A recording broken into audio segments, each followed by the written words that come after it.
अस्सलाम वालेकुम। हम हाउस जॉब की बातें कर रहे थे, किताब पढ़ रहे थे, मुट्ठी भर मसीहाई। उम्मीद है आप खैरियत से होंगे। इसी किताब को आगे कंटिन्यू करते हैं और देखते हैं कि आगे क्या हो रहा है। हमने आउटडोर में पेशेंट्स को डिस्कस किया था कि उनको हाउस ऑफिसर किस तरह तेज़ी से पर्चियाँ बना के दे रहे होते थे, और अगर थोड़ी सी भी वो पर्चियाँ ज़्यादा आ जाती थी या काम सुस्त होता था तो पीछे मरीज़ों की लंबी लाइन लग जाती थी।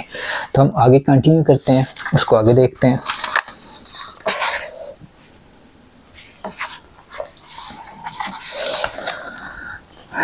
अच्छा जी, यूरोलॉजी चूँकि सर्जरी की गुर्दा मसाना से मुतल्लिक फ़ील्ड है। बेसिकली गुर्दा मसाना के मुतल्लिक आप समझें कि दो फील्ड्स हैं, एक वो जो सर्जरी की है, एक वो जो मेडिसिन की है। मेडिसिन में सिर्फ दवाइयाँ दी जाती हैं, सर्जरी में ऑपरेशन किया जाता है या ऑपरेशन से मुतल्लिका काम किए जाते हैं। तो गुर्दा मसाना की वो वाली फ़ील्ड जो सर्जरी से मुतल्लिका है उसको यूरोलॉजी कहा जाता है, और वो वाली फ़ील्ड जो मेडिसिन से मुतल्लिक है जिसमें सिर्फ दवाइयाँ दी जाती हैं, ऑपरेशन वगैरह नहीं किए जाते, उसको नेफ्रोलॉजी कहा जाता है। ये हमारी सर्जरी की फ़ील्ड थी तो इसलिए इसको यूरोलॉजी कहा जाता था। तो उसी की मैं बात कर रहा हूँ कि यूरोलॉजी चूँकि सर्जरी की गुर्दा मसाना से मुतल्लिक फ़ील्ड है, इसलिए यहाँ अमूमन इन्हीं मरीज़ों को दाखिल किया जाता था जिनका ऑपरेशन ज़रूरी हुआ करता था। राउंड के दौरान अगले ऑपरेशन डे के लिए मरीज़ों को मुंतखब किया जाता था, ये सब देखते हुए कि किस मरीज़ का कितनी जल्दी ऑपरेशन होना ज़रूरी है और किस मरीज़ को दाखिल हुए कितना वक्त हो चुका है। ऑपरेशन थिएटर की गुंजाइश के मुताबिक हर आने वाले ऑपरेशन डे के लिए मरीज़ों की मखसूस तादाद की लिस्ट बनाई जाती थी। अब होता यह है कि जब राउंड करते थे तो राउंड के दौरान देखते थे, पहले हमें देखना था कि हमारे पास कितनी गुंजाइश है ऑपरेशन करने की। मिसाल के तौर पे हम अपने जो ऑपरेशन थिएटर है उसको देख के और डॉक्टर्स को देख के हम तय करते हैं कि हमने 8 ऑपरेशन एक दिन में करने हैं, और अगर हमने कोई बीच में लंबा ऑपरेशन करना है तो हम 6 कर पाएंगे। तो हम उसके हिसाब से 6 पेशेंट्स का नाम रख लेंगे कि कल के उस ऑपरेशन डे पे हमने किस किस मरीज़ का ऑपरेशन करना है। तो अब तरीक़ाकार ये होता था कि उसमें ये देखा जाता था कि कौन सा मरीज़ ज़्यादा अरसे से दाखिल है, कौन सा मरीज़ है जिसका इमरजेंसी में ऑपरेशन होना ज़रूरी है। तो इन चीज़ों की बुनियाद पे हम जो राउंड है उस दौरान जो सीनियर डॉक्टर है वो फैसला करते थे कि कल हम या जो भी अगला ऑपरेशन डे है उस दिन हम किस किस का ऑपरेशन इनमें से करेंगे। अब सबका तो मुमकिन नहीं है, जिस तरह मैंने आपको बताया कि 30 मरीज़ दाखिल हैं तो 30 का एक दिन में ऑपरेशन मुमकिन नहीं है। 8 से 10 का या 6 का या 5 का जितनों का मुमकिन है तो हम उनकी लिस्ट बनानी होती थी, तो हम बनाते थे।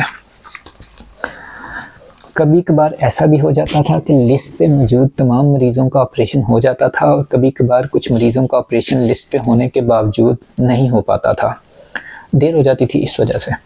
इसकी वजह वक्त की कमी, किसी ऑपरेशन की उम्मीद से ज़्यादा तवालत या मुयस्सर वसाइल की कमी बेशी भी हुआ करती थी। ऐसा भी हो जाता था कि किसी मरीज़ की वार्ड में दाखिल होने के बावजूद बहुत दिन तक ऑपरेशन की बारी नहीं आती थी, जबकि किसी मरीज़ की तशवीशनाक सूरत हाल या किसी तगड़ी सिफारिश की वजह से फ़ौरन ऑपरेशन की बारी आ जाया करती थी। जी यहाँ भी सिफारिश चलती है जो नहीं चलनी चाहिए, लेकिन अफसोसनाक पहलू ये है कि चलती है। तमाम मरीज़ ही अमूमन हस्पताल आने के बाद हस्पताल में कोई ना कोई ताल्लुक़ वाला ढूंढ कर सिफारिश करवाने की कोशिश किया करते थे।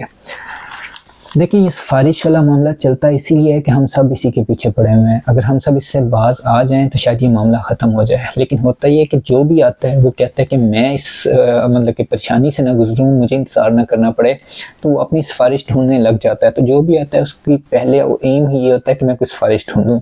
जब सब ही सिफारिश ढूंढेंगे तो फिर ये मामला तो चलते रहेंगे ना।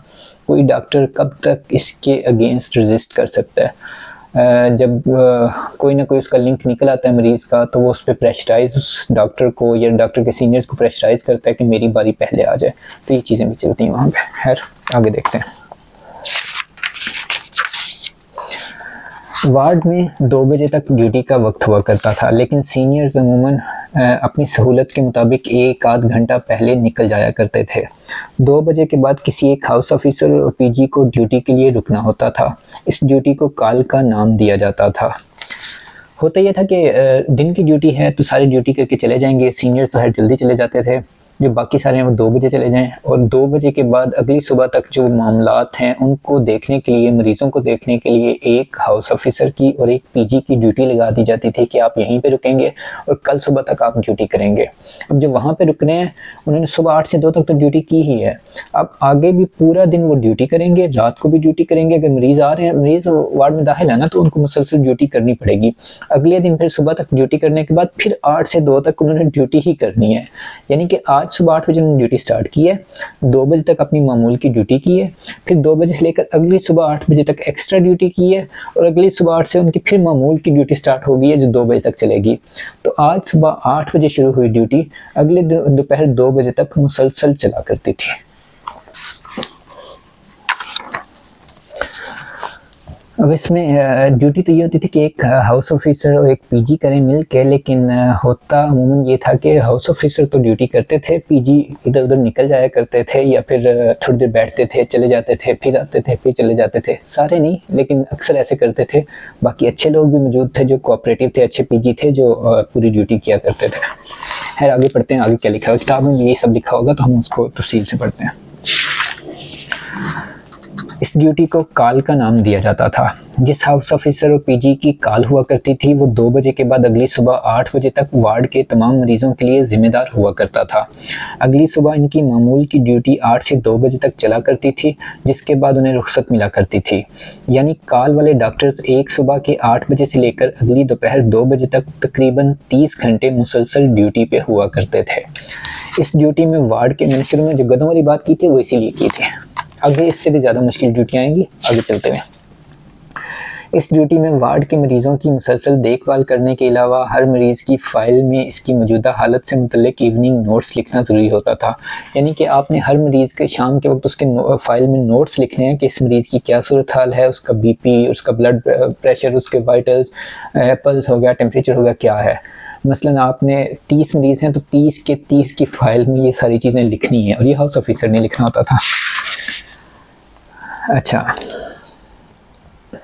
इसके अलावा किसी मरीज़ की हालत ख़राब होने या पूरे अस्पताल में यूरोलॉजी से मुतल्लिका कोई भी इमरजेंसी ज़रूरत पड़ने पे यही दोनों डॉक्टर ज़िम्मेदार हुआ करते थे, क्योंकि ये यूरोलॉजी डिपार्टमेंट को वो करें रिप्रेजेंट, तो पूरे अस्पताल में जहाँ भी किसी को मसला बनता है तो इन्हें नहीं आना होता था। एमरजेंसी डिपार्टमेंट में यूरोलॉजी से मुतल्लिका जो मरीज़ आया करते थे इनको यूरोलॉजी वार्ड में भेज दिया जाता था। अगर कोई ऐसा मरीज़ होता जिसका इमरजेंसी में ही चेकअप ज़रूरी होता तो एक कागज़ पे सूरत हाल लिखकर डॉक्टर को वार्ड से वहीं बुला लिया जाता। ये कागज़ भी काल कहलाता था। इन 30 घंटों की ड्यूटी के दौरान किसी भी वक्त इमरजेंसी या किसी दूसरे वार्ड से यूरोलॉजी के लिए काल आ जाया करती थी। बाज़ औक़ात एक ही वक्त में कई कॉल्स आ जाया करती थीं और मामलात को हैंडल करना मुश्किल हो जाता था। बाज़ औक़ात ऐसा भी होता था कि वार्ड खाली छोड़कर काल के दोनों डॉक्टर्स को अस्पताल में कहीं और मरीज़ देखने के लिए भी जाना पड़ जाता था, और ये धड़का भी लगा रहता था कि पीछे वार्ड में कहीं किसी मरीज़ की तबीयत ना ख़राब हो जाए। काल पे कुछ पीजी तो हाउस ऑफिसर्स के साथ मिलकर काम करवाया करते थे, जबकि कुछ पीजी बस डॉक्टर रूम में बैठकर आर्डर जारी करते रहते थे और हाउस ऑफिसर्स अहकामात की बजावरी लाने में लगे रहते थे। ऐसा भी नहीं था कि सब हाउस ऑफिसर्स दूध के धुले होते थे, लेकिन ज़्यादातर अगर इनके अंदर कोई तेज़ तरारी होती भी थी तो वो इस मुसलसल काम में दब कर रह जाती थी। ड्यूटी का माहाना शेड्यूल बनाया जाता था, जिसमें तय किया जाता था कि आपकी किस किस दिन कॉल होगी, आपके ज़िम्मे कौन कौन से बेड नंबर के मरीज़ होंगे, आपके साथ इन बेड्स पे कौन सा पीजी और सीनियर डॉक्टर्स मौजूद होंगे, और आपकी कॉल किस पीजी के साथ हुआ करेगी। इतवार वाले दिन कॉल के अलावा बाकी तमाम डॉक्टर्स की छुट्टी हुआ करती थी। हफ्ते वाले दिन कॉल पे मौजूद डॉक्टर्स इतवार की सुबह कॉल के लिए आने वाले डॉक्टर्स को तमाम मरीज़ों की सूरत हाल बताते और रुख्सत ले लेते। आज के लिए इतना ही काफ़ी है, इसी पे बस करते हैं। ये सारी हाउस जॉब की बातें हैं, हम आगे देखेंगे इसमें मज़ीद क्या क्या हो रहा है, क्या क्या आसानियां हैं, क्या क्या मुश्किल हैं, मरीज़ों की क्या क्या रूप हैं, डॉक्टर्स के क्या क्या रूप हैं। तो उसके लिए हमारे साथ जुड़े रहिए।